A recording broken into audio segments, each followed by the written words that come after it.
quiero hablaros en esta mañana de un mensaje que hace tiempo vengo planteándome y siento en el corazón que era de parte del Señor para la iglesia hoy. Y creo que puede ser un día realmente importante para todos nosotros. En este día yo creo, estoy convencido de ello, que podemos llegar a marcar un antes y un después en la historia, en nuestra historia personal y también en la historia de nuestra iglesia. Mirar, esto es algo que deberíamos tener con plena conciencia.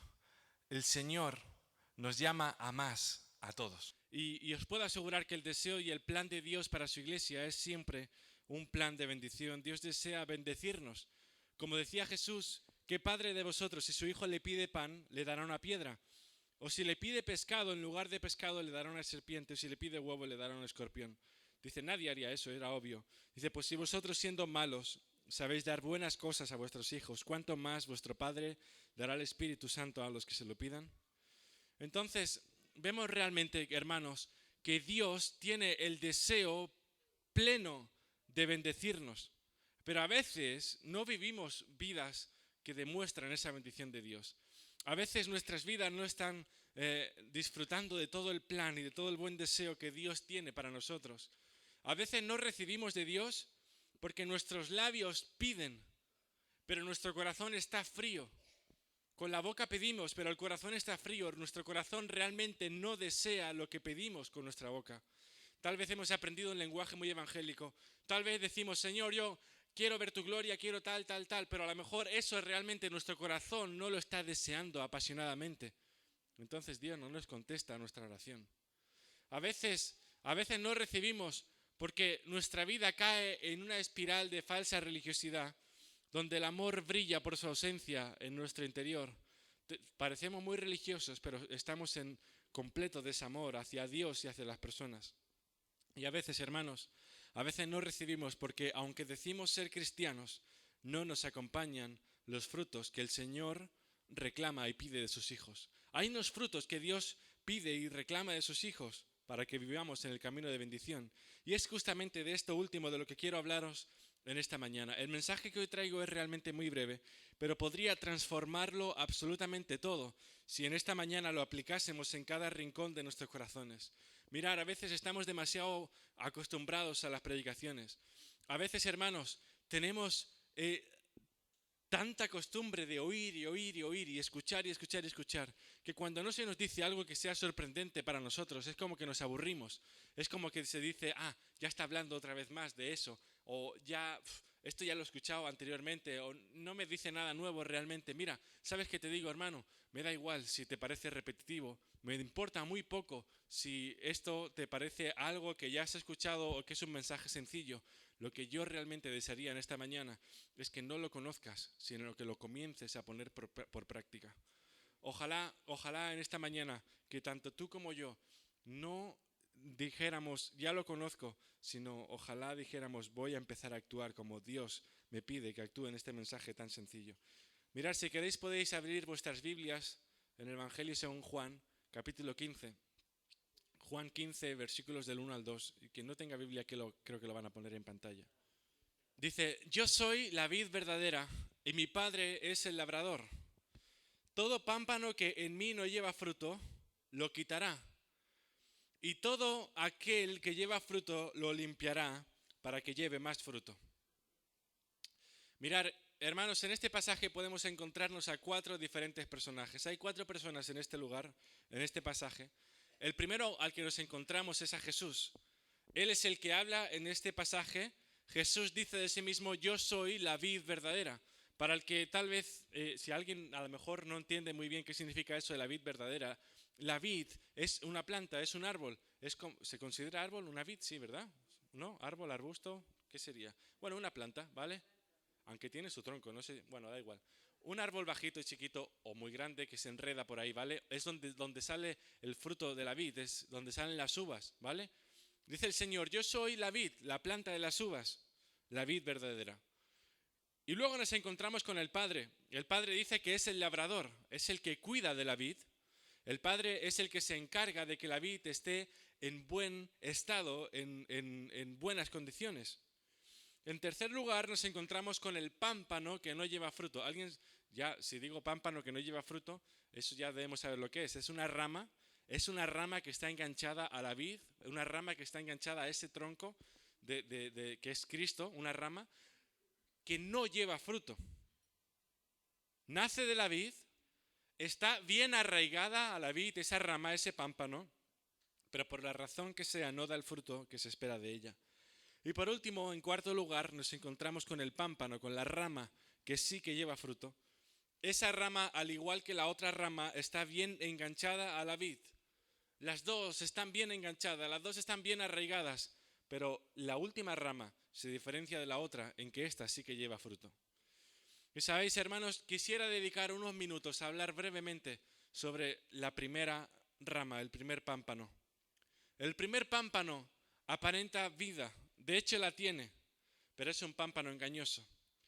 Te acercas a él en búsqueda de frutos, pero da la mala casualidad de que no encuentras nada. Quieres saciarte, pero no encuentras nada, solamente encuentras hojas y más hojas. Y sabéis, es horrible cuando te encuentras con personas, con cristianos así como este pámpano.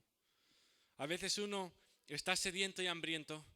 A veces uno va en búsqueda de un verdadero cristiano, de alguien que te aporte, de alguien que se supone que deba ser un estímulo para ti. Pero en lugar de eso no encuentras nada, sino un vacío. A veces incluso pinchos. No tiene frutos. Es una rama engañosa. Solamente tiene hojas. Esta rama que no da frutos, hermanos, es un cristiano egoísta. Permanece enganchado a la vid. Recibe toda la vida que la vid le da, pero se queda para sí mismo esa vida y no la transforma. No produce nada para la bendición de los demás. No puedes ver en ese cristiano buenas obras. No puedes ver en ese cristiano palabras de consolación. No puedes ver en ese cristiano un testimonio que te llene de esperanza. Ese es un cristiano egoísta.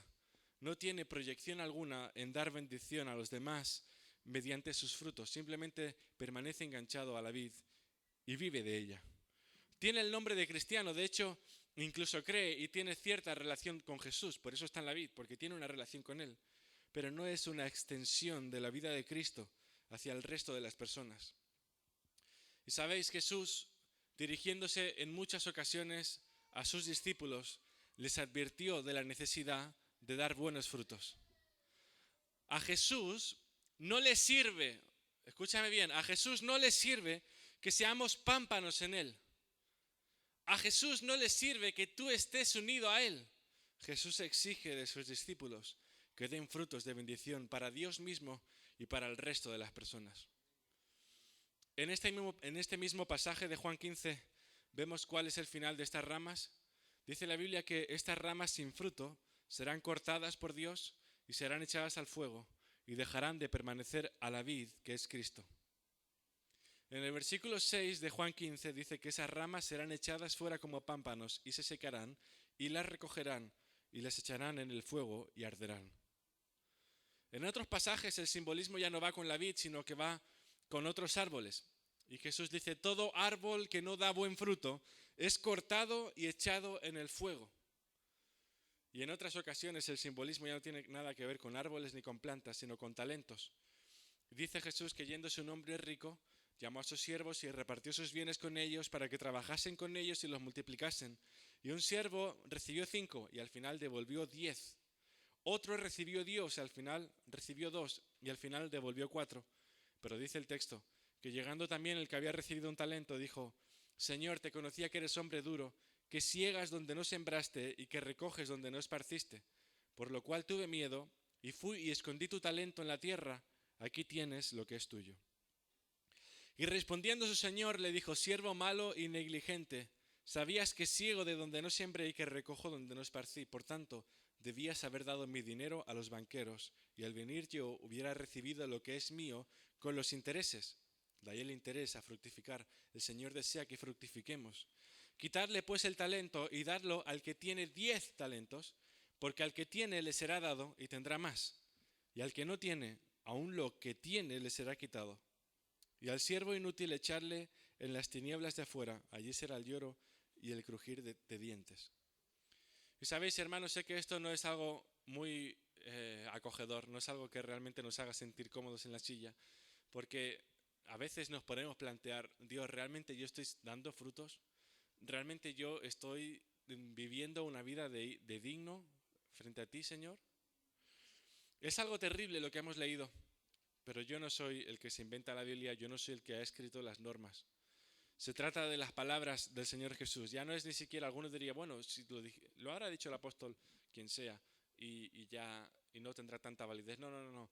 La validez tiene toda la misma y además, por más INRI, es Jesús mismo el que habla estas cosas, no es otro. A veces pintan a Jesús como el bueno, el perfecto y tal, el agradable, el que tiene cara de sufriente y de tontito, pero no, Jesús no es ese.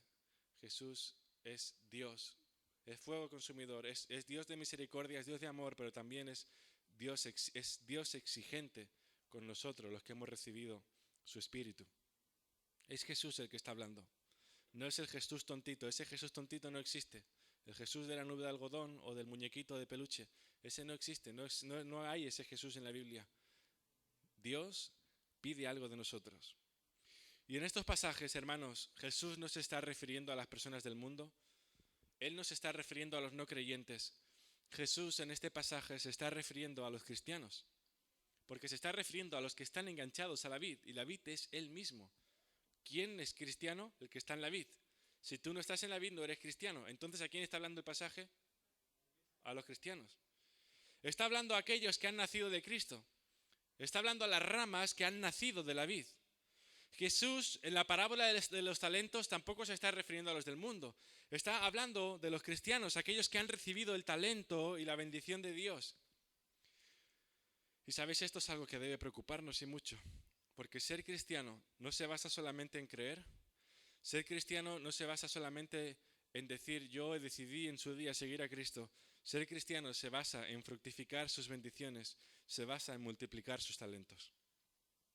Si somos una rama de la vid que es Cristo, se nos demanda que no nos quedemos para nosotros la vida que recibimos de Él. Tú has recibido vida por estar en Cristo y Dios demanda, Dios dice, tú no puedes quedarte con esa vida para ti mismo. Tú tienes que transformar la vida que has recibido de mí en frutos para la bendición de otros. Si tú no eres capaz de hacer eso, si tú no eres valiente como para decir, dejo atrás toda mi comodidad y hago, por ejemplo, como estos hermanos de Corea, que se sacrifican, que se esfuerzan, que hacen todo lo posible por dar frutos, si tú no eres una persona dispuesta a pelear, dispuesta a avanzar en la fructificación de lo que Dios ya ha hecho por ti y otros tienen también que tomar a través de ti, no eres digno de estar en su vid. Qué plan, ¿no? No es muy alentador.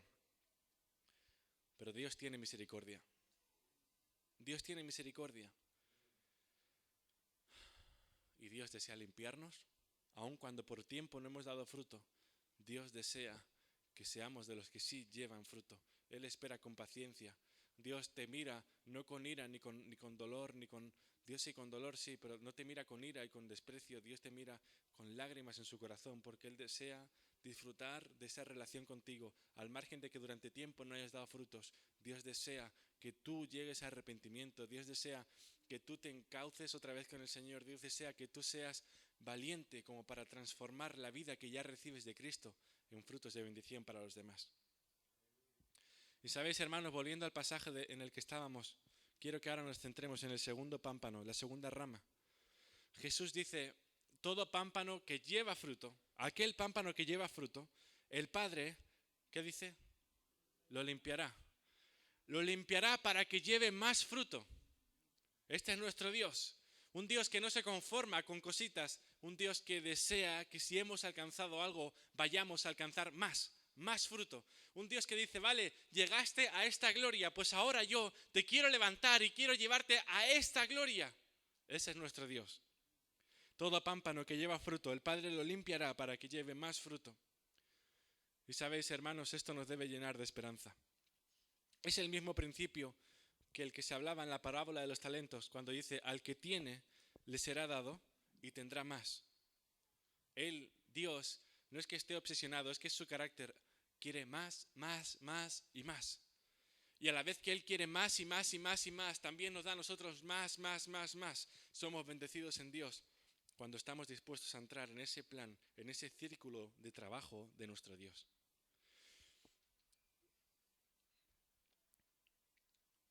Así que debemos mantenernos en buenos frutos. Pero aún hay más, y esto es algo que realmente me llena, y es que necesitamos dejarnos limpiar por el Señor. ¿Sabéis? La diferencia entre tener fruto y tener muchos frutos es la limpieza que permitamos que el labrador, el Padre, haga en nuestras vidas. La diferencia en que tú seas alguien que tiene frutos y alguien que tiene muchos frutos es la permisividad que tú tengas al Padre para que el Padre haga limpieza en ti. Tal vez hayamos conseguido algún talento, pero si el Padre nos limpia de nuestra pereza, de nuestra incredulidad, de nuestra apatía, vamos a conseguir cientos de talentos para su gloria. Tal vez hayamos conseguido alguna conquista, como la de haber alcanzado el otro lado del muro que dividía nuestra iglesia. Ese muro antes estaba ahí, pues hemos alcanzado el otro lado. Esto ha sido una conquista, pero si queremos conseguir realmente más conquistas que esta pequeña conquista, porque este ha sido algo muy pequeño, si queremos la diferencia entre esta pequeña conquista que hemos logrado a una gran conquista de ICEM, como ellos contaban que su iglesia es de 4.000 personas, ¿sabéis dónde está la diferencia? ¿Queréis que lo diga? En la limpieza. La diferencia está únicamente en la limpieza que permitamos que Dios haga en nuestra vida individual, la limpieza que Dios haga en nuestras familias, la limpieza que Dios haga incluso en nuestra iglesia. En esta mañana os lanzo un reto. Podemos quedarnos con nuestros frutitos. Y gloria a Dios porque tenemos nuestros frutitos. O podemos dejarnos limpiar por el Padre y llenarnos de frutos. Frutos de vida y de bendición para Dios, frutos de vida y de bendición para los demás. Por eso os decía antes, casi ya podría terminar aquí, por eso os decía antes, si realmente estuviésemos dispuestos a aplicar algo tan sencillo, algo que hemos escuchado tantas veces. No pretendo emocionaros en esta mañana, ni siquiera hoy me acompañan con la música. Lo único que quiero es que de alguna forma estemos dispuestos a aplicar aquello que ya hemos conocido. Ojalá hubiese alguien aquí, ojalá hubiésemos muchos aquí que dijésemos, ¿sabes? No me conformo con los frutitos, voy a dejar que el Padre me limpie y voy a alcanzar todos los frutos que Dios ya tiene preparado para mí. Nos podemos quedar con esta pequeña conquista o podemos dejar que el Padre nos limpie y llenarnos de conquista. Llenarnos de conquista, de bendición, conquistas de amor, conquistas del reino de Dios para nuestras vidas. Y sabéis, hermanos, pensando en esto, recordaba una historia del pueblo de Israel. Y dice la historia que tras haber salido el pueblo de Israel de Egipto, se había pasado el pueblo de Israel 40 años en el desierto y ellos llegaron a un punto en el que ya por fin todos aquellos incrédulos, porque los incrédulos no entrarán en el reino de los cielos, los incrédulos habían muerto ya y solamente 2 de todo aquel pueblo, Josué y Caleb, ellos que habían creído fueron los que entraron en la tierra prometida y llegaron a un punto en el que la nueva generación, más aquellos 2 ancianos que creyeron, se dispusieron a entrar en la tierra prometida. Y dice el texto que llegaron a un punto en el que ya habían cruzado el río Jordán. El Mar Rojo lo habían cruzado hacía ya 40 años. Habían cruzado ya el río Jordán. Y justo cuando estaban ya a punto de dar inicio a sus conquistas, a conquistar la tierra que Dios les había prometido para bendecirles, el Señor detiene el proceso por un momento. Y sabéis, yo me imagino a la gente cómo estaría. Dirían, ¿qué pasa? ¿Qué es lo que ocurre ahora que ya lo hemos conseguido todo, ahora que los incrédulos ya han muerto, ahora que ya hemos pasado este río Jordán? Dios, ¿ahora por qué tú quieres detenernos? ¿Qué es lo que ocurre para que tú ahora te pares y no permitas que avancemos en el plan de conquista que tú tienes para tu pueblo? ¿Qué pasa? ¿Por qué no avanzamos a por más? ¿Por qué no conquistamos la tierra que Dios nos ha prometido? ¿Sabéis qué era necesario? Que el pueblo de Dios se purificase. Durante el tiempo que estuvieron dando vueltas por el desierto, dice la Biblia que los hijos de los primeros israelitas, estos hijos que ahora habían cruzado el río Jordán, los hijos de los que ya habían muerto, no habían sido circuncidados. Y la circuncisión en los hombres era un símbolo de consagración entre Israel y entre el Señor. Era una señal de limpieza. Era la señal del pacto que Dios había hecho con Abraham y con toda su descendencia.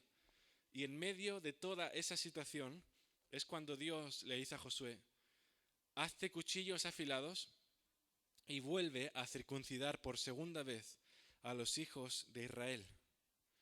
Y dice que Josué se hizo cuchillos afilados y circuncidó a los hijos de Israel en el collado de Aralot, grandes y pequeños, a todos. Y cuando acabaron de circuncidar a toda la gente, se quedaron en el mismo lugar en el campamento hasta que sanaron. Y Jehová dijo a Josué: hoy he quitado de vosotros el oprobio de Egipto. Hoy he quitado de vosotros el oprobio de Egipto. Hoy he quitado la vergüenza de haber sido esclavos de Egipto. Hoy habéis dejado de ser ese pueblo que huye deambulando en el desierto. Hoy vuestro triste pasado se reduce a un recuerdo lejano. Hoy que habéis sido limpios. Hoy que hemos quitado el prepucio de vuestros cuerpos, habéis sido preparados para una gran conquista. Qué bueno si con nosotros pasara lo mismo. Qué bueno si con nosotros también pasara esto y nos dejáramos limpiar por el Señor. Qué bueno si dejáramos que el Señor volviera a circuncidar nuestros corazones del pecado que lo cubre. Qué bueno si dejáramos que, siendo cristianos que ya han comenzado a dar fruto, permitiéramos que el Señor, que Dios, el Padre, viniera sobre nuestras vidas para limpiar cada una de nuestras ramas. Porque limpieza es señal de fructificación. Una purificación verdadera sería pronóstico de bendición. Una purificación verdadera sería pronóstico de nuevos frutos. Dejando que el Señor limpie y corte lo que está mal en nuestras vidas, nos estaríamos consagrando de nuevo a Él. Y sabéis, el Señor promete algo a quienes se le consagran. Dice el Señor: si se humillare mi pueblo, sobre el cual es invocado mi nombre, y oraren, si buscare el pueblo mi rostro, y se convirtieran de sus malos caminos, entonces yo oiré desde los cielos, y perdonaré sus pecados, y sanaré su tierra. Es la promesa de bendición de Dios. Es la promesa de que si realmente estamos dispuestos a tener un corazón arrepentido, un corazón dispuesto para el Señor, un corazón entregado para nuestro Dios, el Señor promete: vosotros vais a ser limpios, vais a ser renovados, y una nueva etapa o un nuevo tiempo se va a venir sobre vosotros.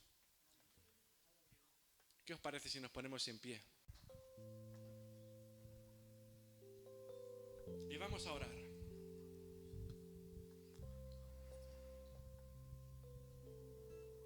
Señor Dios, Padre, en el nombre de Jesús, no queremos ser cristianos perezosos. Señor, no queremos ser cristianos inactivos. Dios, no queremos ser esos cristianos apáticos, esos cristianos que se mantienen para sí aquello que han recibido. Queremos ser, Dios, hijos tuyos. Queremos ser cristianos dispuestos a desfogarse por el bien de aquellos que les rodean. Cristianos dispuestos a fructificar con todo aquello que hemos recibido. Señor, en el nombre de Jesús, te pido, Dios, que tú marques un antes y un después en la historia de esta iglesia. Padre, quita la pereza de nosotros. Quita la pereza de nuestros corazones. Dios, levántanos con tu compromiso, Señor. Queremos disfrutar de tu plenitud, Jesús. Dios, queremos ser la iglesia que se levanta, la iglesia que vive apasionada por tu presencia. Una iglesia activa, una iglesia despierta, una iglesia viva. Derrama tu amor, Señor. Derrama tu pasión, el fuego de tu espíritu, tu activismo, Señor, para alcanzar a todos aquellos inalcanzados. Queremos, Señor, más fruto, más vida. Queremos más pasión, Dios. Derrama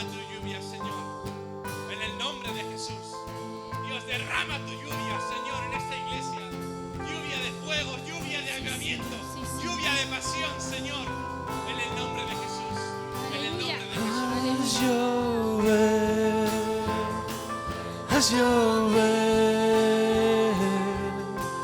abre las puertas del cielo. Dios sana nuestra tierra por la lluvia de su bendición. Es una lluvia de su espíritu, es una lluvia de su presencia. Pero es necesario humillarse, es necesario buscar a Dios con pasión, es necesario un corazón arrepentido, un corazón dispuesto, un corazón comprometido. Donde antes había apatía, ahora hay entrega. Donde había desánimo, ahora hay pasión. Donde había dejadez, ahora hay compromiso. Eso es lo que Dios pide para que descienda su gloria. Eso es lo que Dios pide para que descienda su presencia, trayendo restauración